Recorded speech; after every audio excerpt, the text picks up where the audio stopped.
Welcome to Reflection, a program where we discuss values and virtues for the transformation of the individual and the society in general. I am Father George Ehusani, and today I have in the studio with me Professor Michael Ezenwa. Professor, you're welcome. Thank you very much, Father. Professor Ezenwa is the president of the Nigerian Psychological Association, NPA.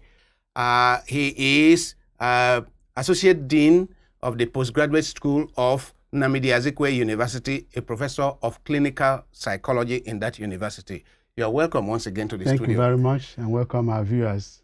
I really want to discuss with you, Professor, because there is so much that is happening with regard to mental health. In the last few months, we have heard of suicide, attempted suicide, and actual suicide, more than perhaps I ever heard of in my lifetime. In the last 1 year in this country, where people throwing themselves into the lagoon, students hanging themselves, people taking sniper and all kinds of things, and just people just killing themselves. Then, of course, the level of criminality in society, you wonder if people are mentally okay, how they could commit such dastardly crimes. So beyond suicide that is making a lot of news, is also the level of criminality in society. That one wonders the sanity of people, the mental health of the generality of Nigerians, if this criminality can be going on, and now it's compounded by suicide. Not just suicide among adults, but we're hearing of secondary school children, of university students in growing number committing suicide. Prof, what is going on with mental health? Thank you very much. Father, as you rightly pointed out, it's a crisis, we must admit. And we call on all hands to be on deck. Our country is in a very terrible, I would say, very unusual situation. The rate of suicide has increased and is becoming more widespread, particularly among young people. Students, usually young people are those you would think who should, be in their prime in terms of enjoyment of life. And hope for the future. Yes, and hope for the future. Especially university students. So it's a source of worry, and that is part of why we have been using several fora to call on government and individuals, groups, societies, to place more emphasis on mental health, to bring about programs that people can use to address some of the issues. We have called on government to improve on regulation. Those who offer mental health services in the country, the number needs to be increased. We need to get psychologists in particular into the main public sphere of our health system. A lot of hospitals, for example, do not have psychologists in this country. And I'm told where they even have psychologists, they are not properly placed. Of course. So our schools, many of them do not have psychologists.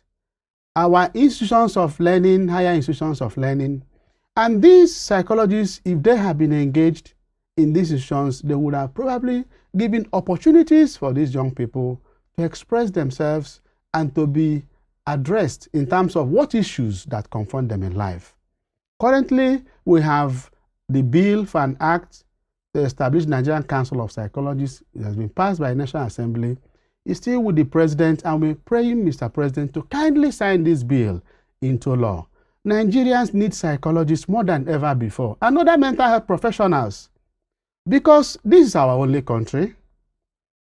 Something is wrong, and we have to work together to address it. We need a lot of space. We need psychological services to become ingrained as part of our social system. The public institutions, hospitals, ministries, agencies, they need psychological services units within the systems. People need to consult for issues that trouble their lives. They don't need to allow those issues to become full-blown, to come out as suicide cases or even high level of criminality and violence we find in our society. Indeed, many of the people who perpetuate this violence themselves are traumatized people. May have become traumatized, may have one psychological problem or the other. And I believe that when government places mental health in the right perspective, many of these challenges may be addressed. Psychological first aid is very important, nipping things at the bud. If children have places where they can go to, and it becomes customary, it becomes part of our society, that people can consult. If you go to every hospital, there must be a department also. There must be a department of psychology where people can go and get services. We are human beings who have emotions. From time to time, we have challenges in our places of work, in our homes, in our marriages, and many places. We need opportunities to get these issues sorted out by trained professionals. I am aware that you have had over 20 years of experience in clinical practice and specifically in teaching hospitals. Yes. How aware are orthodox trained doctors? How aware are the doctors on the critical element of mental health and the role of the mind-body relationship, even in physical illnesses? Even in physiological problems, how aware are many doctors about the psycho-emotional dimension that could be causative to a number of physical health problems? In order for them to be open to having psychologists in every hospital, because some of your colleagues came here and actually said that some of the problems come from the doctors themselves, the medical officers themselves, the chief medical officers themselves, not being open to the psychological dimension of holistic healthcare. Yeah, thank you very much. I want to say that many of our doctors in this country are well trained, but I also like to say that because of this lack of exposure in terms of mental health, particularly psychological components, some of them who train locally may not have had sufficient input of psychological components in their training. And that tends to reflect in the practice of some of them. But I must also say that a good number of them have disposition towards this and make effort to include this aspect of treatment in their services. However, I must say that a good number of our, I would say, policy makers, those of them in policy decisions, have not made sufficient provisions for inclusion of psychologists within the healthcare system, and in such a way that some public hospitals may not have even one psychologist. We had somebody came here a couple of months ago from the teaching hospital in Maiduguri, meaning the center of a lot of the crisis, the Boko Haram crisis, the referral hospital, the tertiary health institution in the Northeast. I'm talking of the teaching hospital in Maiduguri. And he said that at that particular point in time, they had no clinical psychologist in that teaching hospital. This is, for me, it was very, very shocking for me, because how, with all the trauma cases, with all the issues of violence and what people are coping with in that part of the country, to say that at that particular point in time, there were no clinical psychologists. What you are saying now about the openness of the policymakers, perhaps there needs to be a seminar, a workshop for people working in health on the national level and on the state levels, for anybody that is involved in policy, so as to open their minds to the relationship between the mind and the body, and how, if the mind is distressed, if the mind is stressed and or distressed, and people are in difficult situations on the level of emotions, how it can actually affect every other thing in their lives, including their physical health. In fact, you are absolutely correct. I just give a simple example. There was a case of a man who had some issues with the wife. This man was a machine operator. And when he went to the office that day, a very good professional, one would say, while in the office, he committed very serious operational error. Because he was uncoordinated. That caused the company huge loss. Mm-hmm. And they were interviewing him. And they found out that that very morning he quarreled with his wife. You see? So we are human beings, we have emotions, we have feelings. And if our mind is not settled, of course, whatever we do will not be settled. So I agree completely, and that is why we have been saying this. We need to rethink and address our priorities. The emotional life is a very critical component of the individual, and psychologists have been trained in this regard. The more we disregard this area, I believe the more problems we have. Other mental health professionals, not just psychologists, but I think psychology, because it appears that the least integrated in our system. In the public health system in particular, psychologists are least integrated. And you find this lacuna, you find the consequences. People come to the hospital, a good number of people come. If you look at the real issues, many of them are psychological. Beyond what they present. Sure. The real issues. Yes. A good number of them. In fact, studies have been done in that direction. And a good number of them have psychological issues as undertones. Many of them go to religious organizations or, groups, and actually they're seeking help. Yes. If you look at that deeply, It's psychological, emotional, yes. So our president, I will call on our president, our dear president, the president of this country, President Muhammad Buhari, Grand Commander of the Federal Republic. I plead, sir, please may this bill for an act to establish the Nigerian Council for Psychologists be signed into law, because we now regulate who is a psychologist and responsibility for practice. We need our country to benefit from the professional contributions of psychologists, and without a regulatory body, any charlatan, anybody can claim to be a psychologist, and we offer stone for bread. We call on our president to please sign this bill into an act to ensure that psychologists in the country are those who should give our fellow Nigerians what they require. Now, Prof, and with this, psychologists will come into public sphere and help our dear country. Nigeria needs everybody to work together. We don't have any other country. There is no place to run to. If you go to the embassies, many young people, youthful people who should produce, work to develop the country are leaving the country. We need to address this. And some of them are leaving the country unprepared, and they go over in other countries to either foment trouble or not giving in their best. They're leaving the country for one reason or the other. We need to make our country better, and we have the capacity. Nigerians have the capacity to make this country better. So we call on the president to please sign this bill so that we can have psychology practice regulated in the country, and it will make more people interested in the discipline.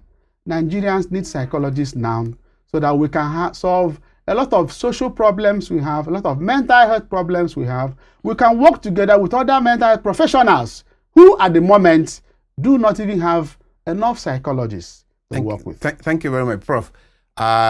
You have expressed it so passionately, and I am hoping and praying that all the relevant authorities, whoever needs to put the bill before the president to sign, that they are hearing and that they will take action. The point is, some of your colleagues were here and did say that actually Nigeria has trained thousands of psychologists, but because of the non-recognition of the practice of psychology as a profession officially in this country, some of them are working as cashiers in the banks. Some of them are working in all kinds of places that have nothing to do with psychology, whereas Nigeria needs even more psychologists trained. So if we have trained 10,000 psychologists and 9,000 of them are engaged in other things apart from psychological practice, then what a waste, especially at a time when Nigeria is in mental health crisis. It is time for all of us and all relevant agencies, and we also call on NGOs, all those involved in public health issues, to join together for us to, appeal to the president to assent to this bill. Now, back to the whole issue of our mental health crisis. What do you think is responsible all of a sudden for this upsurge in suicide? Well, first and foremost, I think there are many factors. There's a factor of the social media. there is a factor of families not doing what they ought to do towards the young people, not providing good models. There is a factor of drugs. Okay. Many young people are getting into drugs today. In fact, we did a study for United Nations Office on Drug and Crime very recently on tramadol and codeine. Yes. And we're surprised at the data we found. A good number of young people, university students, young people, quarry workers, some security personnel, drivers, road transport workers, and such people, a lot of them abuse this prescription drug, tramadol, which is a pain reliever, ordinarily meant for pain. They abuse this medication, and you won't imagine that some persons take this drug 50 milligrams, some people take as much as 10 tablets. 500 milligrams. Yes. We found that from our work. So there is increase in drug abuse, and of course the fact that I've said about the family, many parents do not know what their children do with their telephones and the television. They tune into channels that mimic things people think they are real life events. There was one case of a child who watched a movie, and after watching the movie, in that movie, one of the actors jumped from a 2-story building, and that child went jumped. to attempt to jump. Yes. You see? So these are some of our challenges. People have not been prepared on the ethos of the media. And when you are watching a movie, how that these things are make-believe. So they go and act out in real life what is make-believe. Yes. Because again, our system has not provided sufficient checks and balances. Those who are supposed to censor what the media people project, yes, they also need to do more work. There are some countries, in fact, this social media, there are some countries that they are not allowed. Censored some of them. Yes.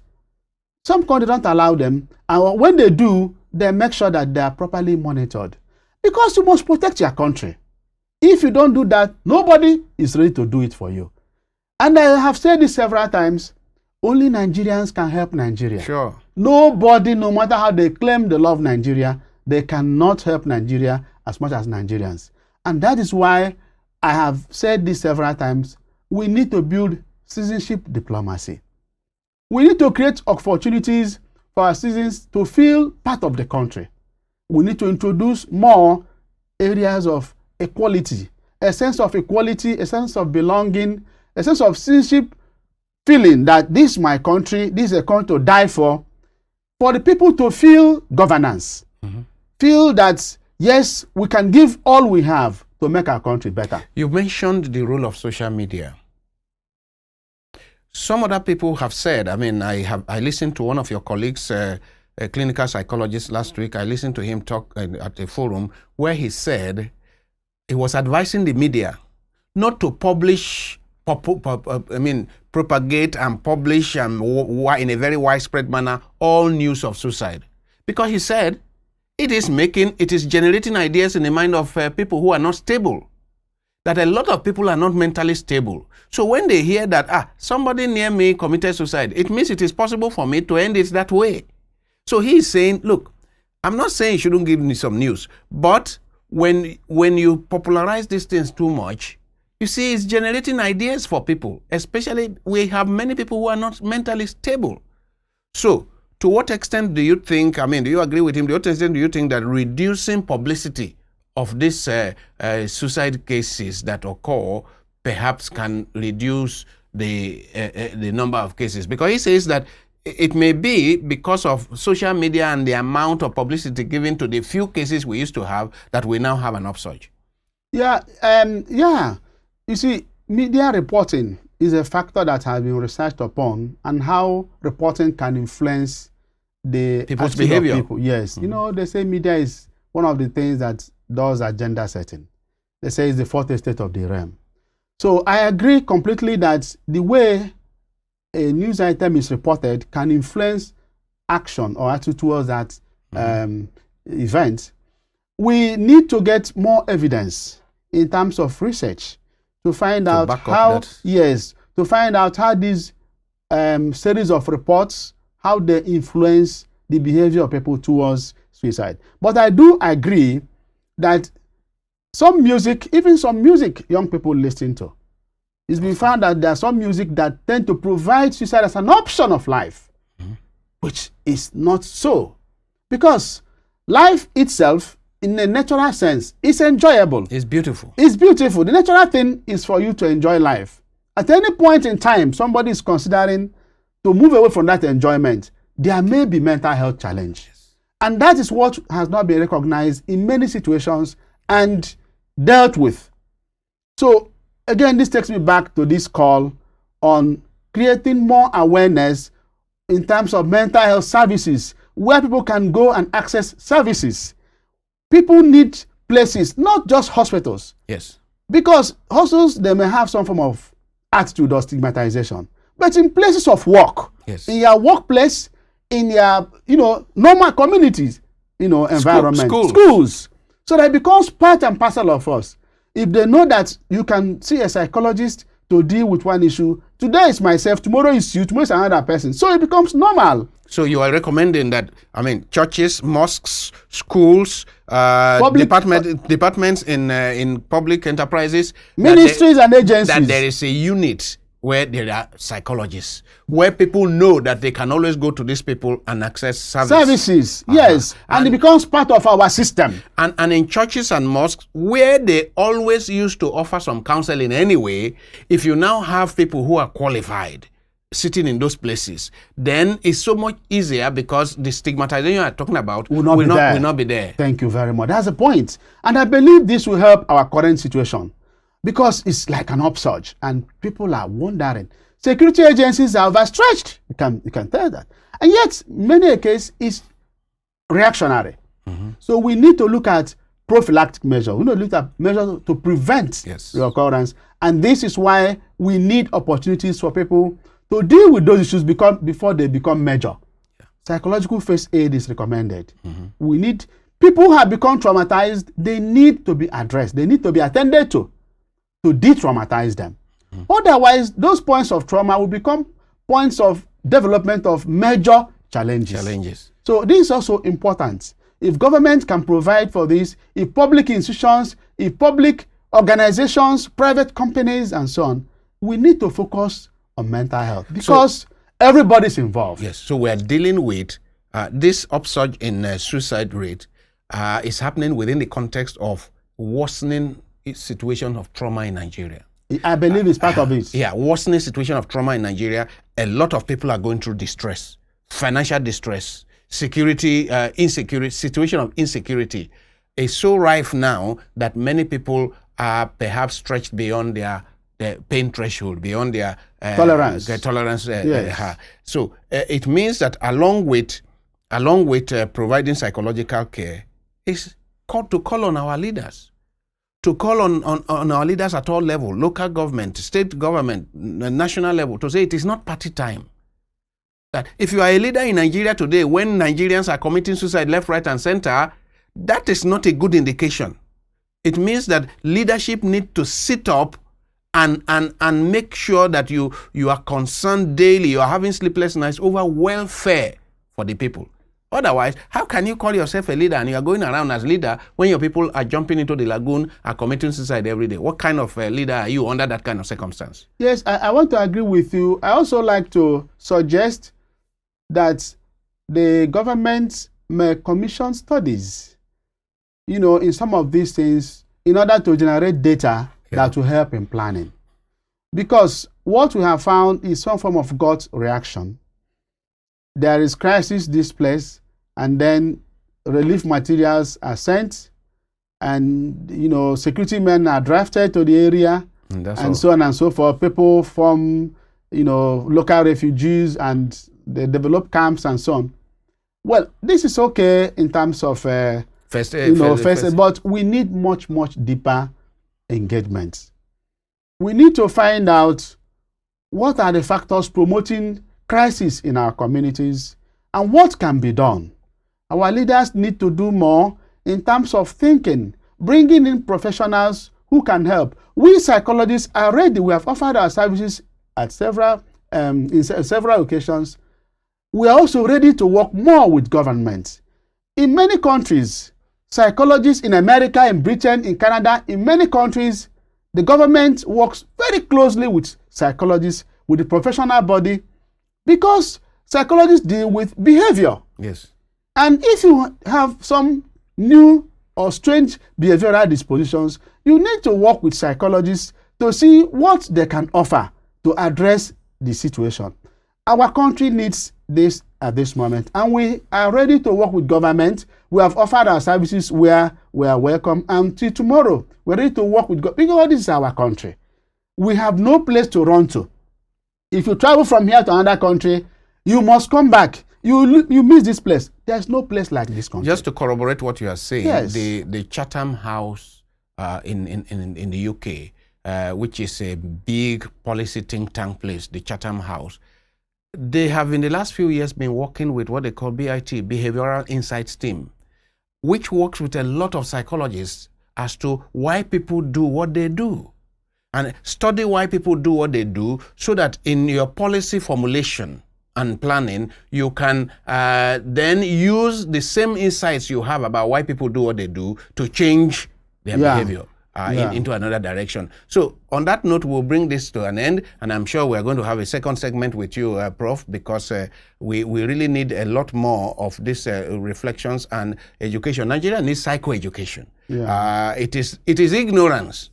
It is ignorance on the holistic nature of the human person, mind, body, and spirit, and how important the link between mind, body, and spirit, how critical and important it is. It is ignorance on that level that has led us to where we are in terms of non-recognition of psychology as a critical part of national development. So we are hoping that soon people will be more open to this education, and it will affect policy positively, and then human beings will have better welfare and stay alive rather than killing themselves. Yes, I would also like to add, to encourage Nigerians, let us not lose hope. Every country has got his or her own its own challenges. Nigeria will become better. Amen. Our leaders need to work a little more, work with professionals. We shall salvage our country. Amen. Our country is not the worst. There are many countries that have more bigger problems. And our media also, I want to encourage our media to moderate how we report negative things about Nigeria. Most countries are sensitive to their image in terms of reporting major events. We need to promote things that build good things about our country. Yes, we need to report those things that build Nigeria, those things that, for which we are proud, things that unite us, things that, look at our environment. Look at our vegetation. To balance the negative I was in Dubai things. the other day, and I was told that they have rainfall 3 times in a year. If it's 4, if it's 5, they jump. Look at us, we have abundant rainfall. So there are a lot of things good about this country, and let our media report more of those good things. Not to hide bad things, I say, but let them talk about balance it. What builds us, yes. And the citizens do their best. Running to another country is not the way. Not the solution. We must work together to solve our problem with the cooperation of our leaders. Amen. On that note, we'll bring this segment to an end. I've been speaking with Professor Michael Ezenwa, President of the Nigerian Psychological Association. Prof, thank you for coming to this Thank you very much, and thank you, our viewers. Thank you very much. Those who have money, or even the very average person, he tries every penny he has, sells his property, and he now says, okay, they've killed the universities here. A-levels aren't even good here. You send your children abroad. You are running a risk. Seriously? You are bringing up, children are being raised in an environment that's not your own cultural environment. So they are going to imbibe funny values. And come back and you don't recognize your own children. Exactly. Then what investment have you made for your old age? They are out there in that country. And when they see the goodies out there, many of them, they become so skewed, they don't even want to come back. So you are going to have another generation of Nigerians who cannot relate with Nigeria. Then successful parents, in quotes, their children have done well academically, and they are going to be left to live their old age in misery and loneliness.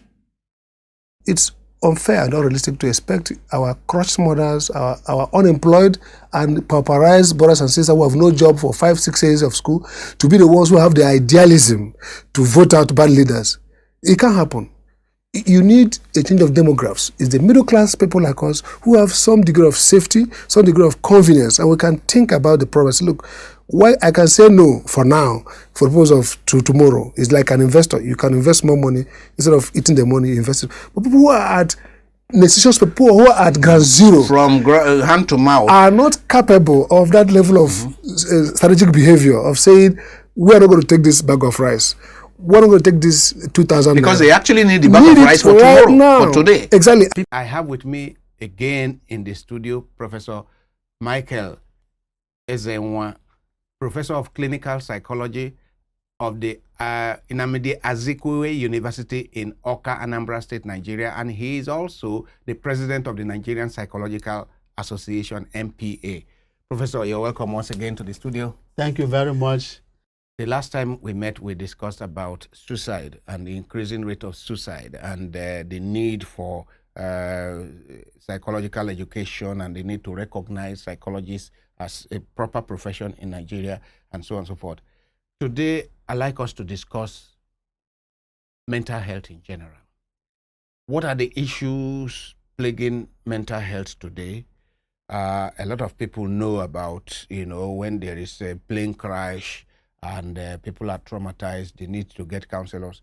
But there are so many issues that challenge people, emotional, psychological, psychic life. What are the mental health issues that people should be aware of across the board? And that people should be comfortable speaking about, talking about. It is one of those areas where mental health that people go with a lot of stigma. If we tell people that I'm going to see a counselor, it's like, don't they run mad? And yet, professionals like you know that mental health is a continuum. Nobody is 100% mentally healthy, and nobody is 100% mentally sick. It is a whole continuum. What are the various mental health issues in society that we are living with, that we are coping with? And unfortunately, some people are not coping well, which is why some are ending up in criminality, others are ending up in suicide. But there must be a whole range of mental health challenges in our society. What are they? Well, thank you very much, Father. To talk about mental health challenges in the country or the issues, there are too many. We have structural issues, for example, the lack of integration, proper integration of mental health profession within the public domain, particularly psychology or psychologists within the mental health system within the public sector. We have a lack of enabling laws. For example, the Nigerian Psychological Association pursued a bill, and this bill is yet to be signed by the president. The bill aims at regulating the price of psychology in the country. And any profession that is not regulated is suffused with quacks, and society is at risk. Those who consume the services are at risk. Everybody's at risk. So in Nigeria, psychologists need regulation, and the bill has not been signed by Mr. President, and we asked the Mr. President to kindly sign the bill to bring life to the concept of regulation of the practice of psychology in Nigeria.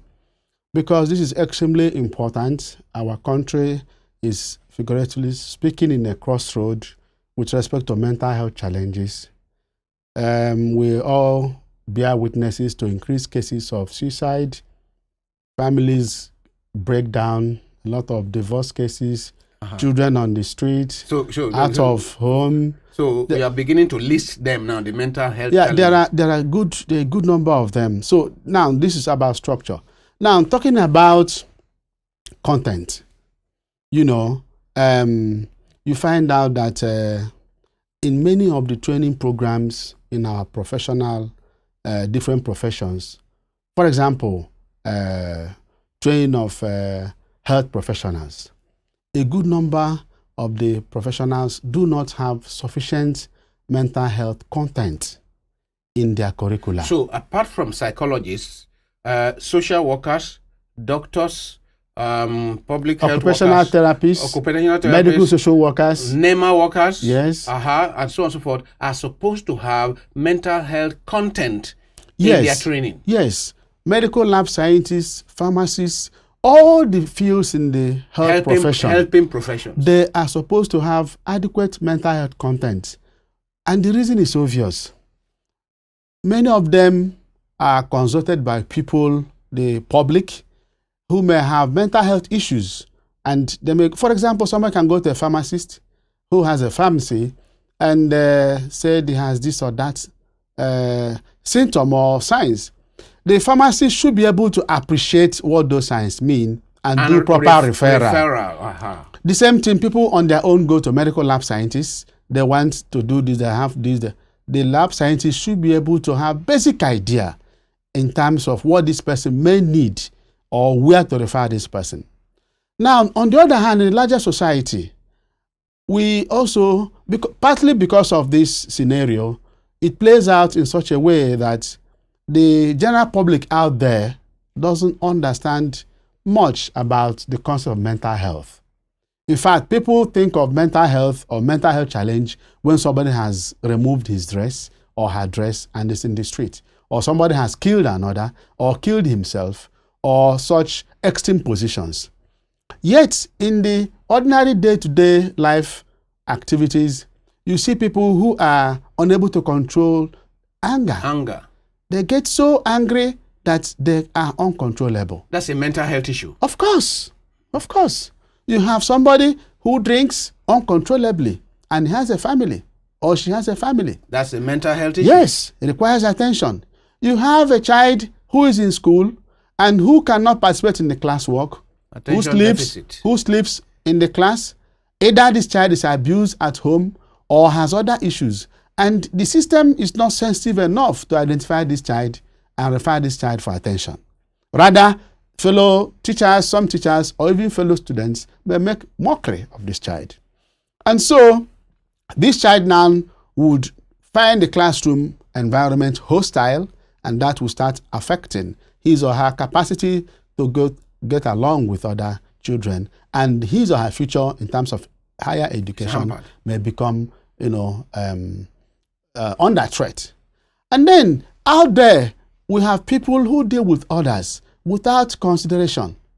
There are people who do not consider social rules. They are manipulative, yet they have homes, they have work, but they have personality disorders. And so our society really does not understand some of these things, especially when they are at the prodroma or earlier stages. Okay? So we need mental health education. We need the professions in the mental health to be supported by government and by public sector or the private sector and religious organizations and so on, in order to bring these issues to the limelight. Prof, a few years ago, maybe like 10 years ago, there's this incident that was well publicized of people driving one way against the traffic in Lagos. And they were rounded up, they were arrested by the government and sent to the Yaba Neuropsychiatric Hospital for psychological test. It was determined that 60% of those who were arrested are people who had serious mental health challenges. I'm happy that you're saying this. Yeah, and that means these are normal people who do the normal things Nigerians do, break traffic laws, drive one way. Many Nigerians do it. Now, what it means is that a lot of the lawlessness in the society, including executive lawlessness, high-level public officers, may be coming out of some serious mental health issue that the people are having and don't know they are having. Yes, I agree with you. And that's part of the point we are making. A whole lot of issues out there really are issues of mental health. From home, and that's why I talk about the family being very critical. The parents need to look at each child from birth to follow each child up. These days, parents don't have attention for their children. Mm-hmm. They are seeking money, they are seeking political offices, they are in the public sphere, and the child is left with television and influence from all around the places. And what do you get? Of course, your guess is as good as mine. So there is no supervision, or little or no supervision. The access to media is uncontrolled. Children watch all manner of movies. People who should regulate, organizations who should regulate movies that are shown in public media, I do not know how seriously they are taking their jobs. And I also like to say that Nigeria is a country with, culture, with uniqueness. And it will be nice that we bring up our children within the context of our with cultural... a sense of identity. Yes, cultural realities. With this social media, aren't we beginning to really, this is perhaps one of the core issues today, that we're losing a sense of identity. The power of the international media, this is even the established media, and then the power of the social media. Today, a child growing up in Awka, a child growing up in Onitsha, a child growing up in Calabar, is that child really integrated in Calabar culture? If it's an elite child, perhaps he's more familiar with what goes on in California than what goes on in Calabar. At the end of the day, aren't we raising confused young people who are geographically located in Calabar, but who have nothing to do with the culture of Calabar, with the environment of Calabar? Is sitting down before the screen and is hooked onto California. Yet, he can't go to California. He can't get the visa to go to California. And then he's in Calabar and is not integrated in the life of Calabar. So you are raising people with confused psyches. I agree completely. It's part of the issues. You see, what you said is akin to the observation we made the other day. If you go to the foreign missions in this country now, you find a lot of young people who want to leave the country. Some of them without plans. And it's akin to what you're saying. The uncontrolled access to media, and again, lack of supervision by parents and teachers. Lack of adequate supervision. Because children are growing individuals who need a lot of attention. The younger a child is, the more attention the child needs. Particularly from the parents, especially the mother. I want to emphasize the mother. Our women need to pay more attention to our children because they have more influence over the child than the father. Perhaps naturally. While talking about the women and the responsibility they have, we must emphasize that society needs to recognize child rearing as a great contribution to society. I agree absolutely. Because the reason why most women today would want to take paying jobs and do permanent jobs and abandon the child after 2 months to go and work is because the husband, the overall society, we do not recognize child rearing as so valuable to the future of society that it should be so recognized, and the women are provided for. Provided for. I want to add that. Yes, I agree with you. Again, loss of value. Because those days, the child is the pride of the home. And nothing stays between the child and the parents. Again, particularly the mother. Nothing. No woman allows anything to stay between her child and herself. Because she feels that obligation to provide this child the most convenient ambience for this child to be nurtured. Unfortunately, today, the reverse seems to be the case. There is one of your experts, mental health experts in Canada, who is an expert in childhood neglect and consequent addictions and delinquency in adulthood. And he says that the greatest tragedy that is happening ongoing in the world today is that most children are neglected in childhood. He says that children require 9 months to 3 years of bonding with the mother before that child can start going away from the mother to go to creche or whatever. But we're having a situation here. I'm saying 5 years minimum. Minimum 5, not just 3. Good. Minimum 5 years. Because if you look at the developmental trajectory, when children develop, for example, from bonding to moving beyond the mother to the father to other siblings, if you look at the trajectory, 5 to 7 years. And we are now isolating children at 2 months, 3 months. Yeah, and you can imagine what that So means. what do we expect in society? And this is not emphasized by our state laws. We need laws to compel this situation to be controlled. Because if parents don't do their work very well, the society is going to face the brunt. And we're already facing it. Yes. So we need, once more, that's why I was talking about our culture, looking at upbringing of our children from our cultural perspective. The fact that we have been uprooted from our sociocultural milieu, I believe, is part of our problems. We need, once more, to emphasize the fact that the child is the pride of the home, and let parents work towards that child as the pearl of the home, giving the child the proper nourishment. Because after some years, the child is formed. You can do very little or nothing.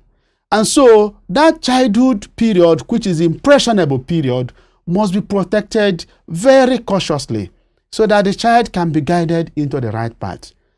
After that period, the mother, the father, they can go and get whatever they want. Now, Prof, I have had here on this platform a discussion with a psychologist. Actually, he came from Kenya, a psychologist who I hosted here, and we were discussing corruption. And he believes that the massive corruption in many countries in Africa, including this one, they come out of as a result of a confused personality problem. That when individuals have a very sense of low self-esteem, then they want to gather. It is gathering material, gathering money, gathering positions before they think that they are somebody. That actually a lot of corruption can be traced to some lack in the psychology of the human being, in the psychological growth. Yeah, I agree with you that psychological factors could be predisposing factors towards corruption. That's very clear. It's evidence-based. And we do know self-esteem, for example, can be a predictor of many vices because the individual feels as if he or she has nothing to protect and can be used as an instrument for many things. But so you say corruption can be a consequence of low self-esteem? Yeah. But there are other factors that can predict corruption. Let me give or review one experiment that was done by a prominent psychologist. He had some young rats divided into two groups. One group received a lot of food, and the other group was deprived of food, but not to the extent that they would die. After a while, they put some food for them just to sustain their life. And then after some time, this psychologist brought the two rats together and suffused the environment with food.